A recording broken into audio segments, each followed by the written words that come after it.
لو لسه بتصوري جدول مهامك اليومي وخططك اللي ناوية تعمليها وتنزليها ستوري، أو بتحكي مشاكلك لأي حد عشان بس ترتاحي، فانت بتهدي بيتك بإيدك قبل ما تبنيه.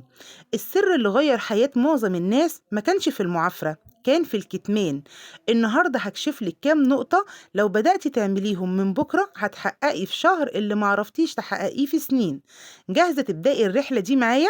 يبقى تعتبري الفيديو ده هو الإشارة اللي انت مستنياها، وشجعيني بلايك حلو زيك، واشتركي في القناة وفعلي الجرس على الكل عشان نفضل دايما سند لبعض في رحلة التغيير. ويلا بينا نبدأ. أكتر حاجة بتبوظ أي تغيير في حياتك إنك بتتكلمي عنه. أيوة، أول ما تعلني خططك أو بتحكي هتعملي إيه، أول ما الناس تعرف إنك ناوية تتغيري نص الطاقة بتروح.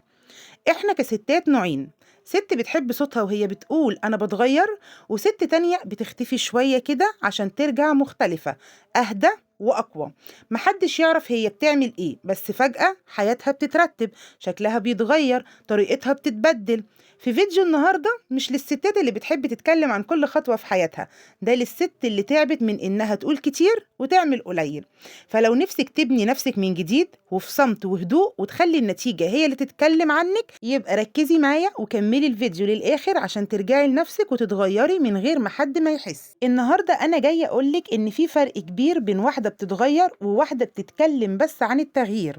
واحدة بتصور كل حاجة للناس، وواحدة بتصحى من نومها وهي مرتاحة وأهم حاجة عندها حياتها لنفسها، مش عشان تبينها للناس. في فرق كبير جدا بين إن الناس تشوفك شاطرة وتسقفلك، وبين إنك أنت اللي تبقي فخورة بنفسك. النهاردة هنهتم بإنك مش مهم تبهري حد. الفيديو عن الحاجات اللي لو عملتيها في السر حياتك كلها هتتغير وتتحرك من غير ما حد ياخد باله. مش هتشيري كل حاجة عنك وعن نفسيتك، مش هتحكي ولا تشرحي، هتعملي اللي عليكي وتخلي النتيجة هي اللي تتكلم عنك. خلي فيديو النهاردة يبقى بالنسبة لك جلسة هادية بينك وبين نفسك. عاوزاكي تفضي لي نفسك شوية وتقعدي معايا بقلبك وعقلك علشان معظم أفكارك تتغير 180 درجة. قضاء الحوائج بالكتمان مش ضعف، ده ذكاء. لأن مش كل الناس تحب تشوفك بتكبري، ومش كل عين هتتمنى لك الخير، ومش كل حد لازم يعرف انت ناوية على ايه. التغيير الحقيقي مش بوست ومش ستوري، مش كلام بيتقال وخلاص. التغيير الحقيقي قرار بيتاخد بينك وبين نفسك من غير دوشة كتير.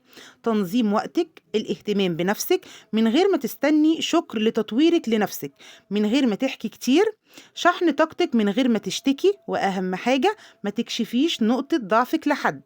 خلي عندك مساحة محدش يدخلها، نسخة محدش يشوفها غير لما تبقى جاهزة. خلي تطور نفسك يحصل فجأة قدام الناس، خطواتك ما تبقاش متوقعة، وابني نفسك في صمت. لو تعبانة من انك بتحكي كتير، دايما بتشرحي اللي جواكي ومستنية حد يشوفك ويفهمي، جربي مرة واحدة بس تعملي من غير ما تعلني. ابدأي نظمي وقتك في السر. يعني ايه؟ أكبر وهم إحنا عايشين فيه إن التنظيم والشطارة لازم كل الناس تشوفها، وإن الست المنظمة لازم الكل يشهد لها بإنها بتصحى بدري، عارفة تقسم يومها، بتعرف تنجز كل حاجة. بس الحقيقة اللي هفاجئك بيها إن أقوى ناس منظمة فعلا هي اللي محدش شايفها، هي اللي محدش شايف تنظيمها لبيتها ووقتها، مش شكل تنظيمها. في فرق كبير. ابدأي نظمي أفكارك، اكتبي مثلا 3 مهام تنجزيها في اليوم، شوفي أهم مهام تخلصيها أو ترتاحي لما تخلصيها، وترتبي أفكارك إن اليوم يكون شامل: حاجة لبيتك، حاجة لشغلك، حاجة لمستقبلك، وما تقوليش لحد ولا تستني تسقيف من حد. وهو مجرد شهر وهتلاقي نفسك مش متوترة، مش بتجري ورا نفسك، مش متأخرة إن حد يعرف عملتي إيه وما عملتيش إيه.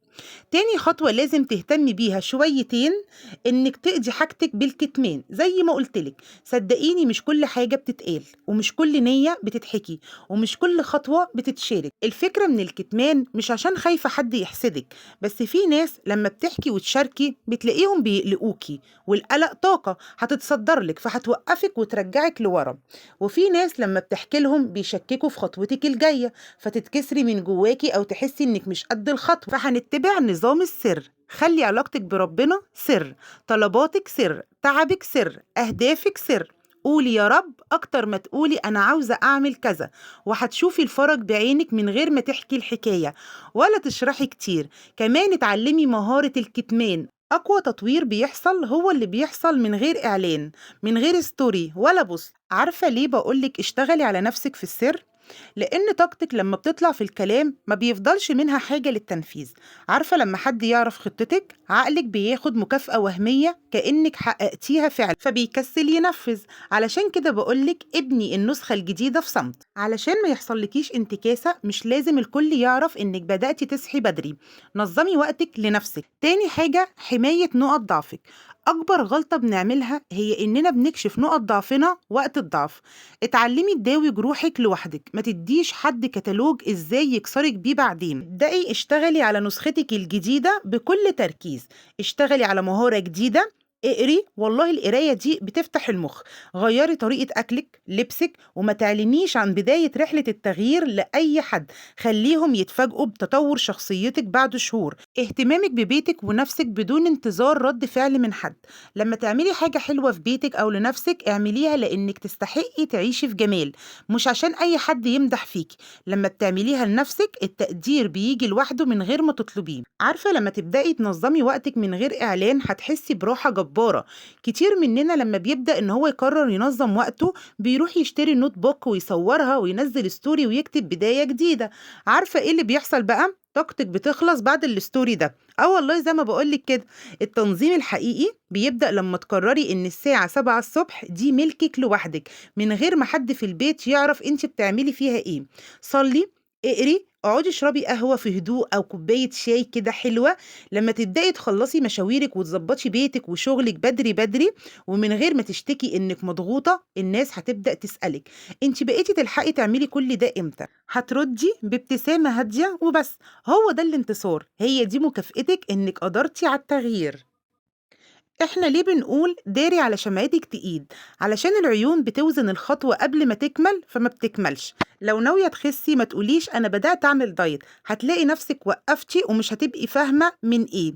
ده اللي كلمتك عليه. خلاص المخ بيكتفي إنك اتكلمتي وتقريبا بيفكر نفسه نفذ الحاجة. كتمانك هو اللي هيخليكي تستمري حتى لو وقعتي شوية، بس هتقومي وتكملي تاني. لأن مفيش حد شمتان فيكي ومفيش حد بيعاتبك ليه ما كملتيش. اشحني طاقتك من غير استنزاف. قوة النوم عارفاها؟ احنا بنتحرج نقول لأ، بنجامل على حساب أعصابنا ووقتنا. في رحلة تغييرك في السر هتبدأي تنسحبي بذكاء من قعدات اللك الكتير اللي ملهاش لازمة، ومن المكالمات اللي بتسحب طاقتك. من أي قعدة أو مكالمة هتتعبك اعتذري عنها بمعلش مش هقدر، من غير ما تبرري أسباب. مش لازم تقولي ورايا كذا. كلمة مش هقدر حقك الشرعي علشان تحمي طاقتك لبيتك ونفسك. الشحن بيبدأ في لحظات العزلة مش في وسط الدوشة. وعاوزاكي تركزي معايا جدا على نقطة عدم كشف ضعفك لحد. جماعة النقطة دي مهمة جدا. في لحظات الضعف والانهيار بنبقى عاملين زي الكتاب المفتوح، بنحكي وجعنا لأي حد عشان بس نستريح شوية. بس الحقيقة إنك بترمي مفاتيح قلبك وبيتك للي يسوى واللي ما يسواش. اتعلمي إن وجعك مقدس، ما يتسربش غير لربنا أو لحد حكيم وفعلا بيحبك. مهدي شخصيتك بإنك تمحي ضعفك وفشلك القديم من مخ اللي حواليك، عشان لما تظهري بالتغيير يتعاملوا مع النسخة الجديدة اللي قدامهم دلوقتي. ده هيجبر الكل يحترم حدودك. وبلاش تقعي في فخ الانتظار. استنيتي كلمة شكرا فما جاتش فتزعلي. استنيتي حد ياخد باله من لبسك الجديد وما حصلش فأحبطتي. التغيير العميق معناه إنك بتعملي الجمال لأنه طبعك. بتنضفي بيتك وتبخريه علشان نفسك. بتلبسي وتتزيني عشان عينك تشوفك جميلة. تخيلي لو عملتي كده ايه أول حاجة هتحسي بيها؟ أيوة، هو ده بالظبط. هتحسي انك فخورة بإنجازك اللي محدش ساعدك فيه. وخليني أقولك في النهاية، التغيير مش سباق، التغيير رحلة، والرحلة دي متعتها في إنها تكون سرية بينك وبين نفسك وربك. أنا عايزة كل واحدة النهاردة شافت الفيديو ده تبدأ بحاجة واحدة بس هتعملها في السر من بكرة. مش لازم تكون كبيرة، ممكن تكون مجرد إنك تصلي ركعتين في وقت محدش شايفك فيه، أو تبدأي تعملي رياضة أو دايت مع نفسك. وافتكري دايما إن أقوى شجرة هي اللي جذورها بتبقى في الضلمة بس ثمارها بتكون في النور والكل بيشوفها. الفيديو الجاي هكلمك عن الناس الفضولية اللي بيحاولوا يعرفوا أسرارك. بس ابدأي معايا التغيير عشان نعرف إزاي هنتحكم في حياتنا بعيد عن الفضول.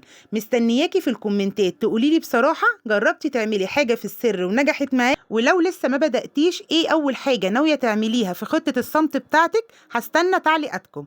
يا رب الفيديو يكون عجبكم النهاردة واستفدتوا. أشوفكم في فيديوهات جاية أقوى وأقوى، وسلام.